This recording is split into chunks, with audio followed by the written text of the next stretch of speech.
Dagы bir mектеп директоруне өзгөчө бүгүнкү заманда тиешелүү сапаттар ушул маалыматтык технологияларды мыкты өздөштүрүү, айрыкча долбоор менен муну Каныбек Капашев дагы жана программада киргизиптир. Ошо долбоор менен иштөөнү. Эми долбоор түрдүчө да демек мектепке каржы алып келүүчү долбоорлор бар. Ошондой эле мектепте илимий методикалык долбоорлор бар. Айрыкча мен мектеп директорлорун чакырат элем. Ошол илимий методикалык долбоорлор менен иштөөгө мугалимдерди биз чакырып, издентип үйрөтүшүбүз керек. Маселен, бул идея биз жаратканыбыз жок.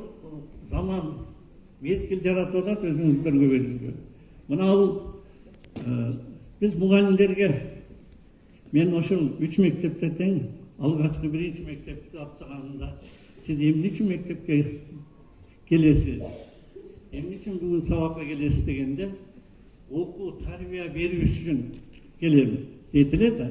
Анан баягы көпчү эле иштеген мугалимдерден кана бүгүн бир сиздин өзгөчө табылганыңыз, өзгөчө бир усулдук, технологиялык, стратегиялык бир багытыңызды айтыңызчы.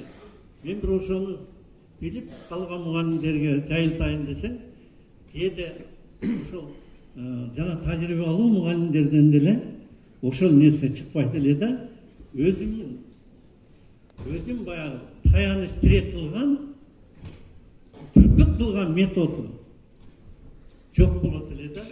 Биз ошол үчүн урматтуу директорлор суранар элем, ошол ар бир мугалимдин ошол өзүнө гана жаккан, өзүнүн гана баягы балада натыйжа алып келген, балада өнүгүүнү алып келген, балада өсүүнү алып келген, балада ачылышты алып келген усулу болууга тийиш да.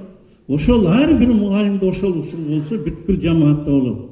Бир мугалимди, ар бир мугалимди өстүрмөйүнчө биз мектеп директорлору бүткүл жамаатты өстүрө албайбыз.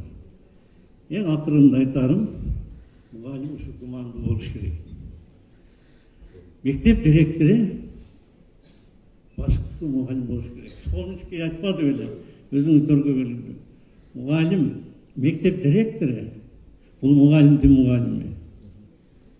Ал демек ошол мугалимдин мугалими, мугалимге дагы, ата-энеге дагы, окуучуга дагы гумандуу мамиле жасаш керек.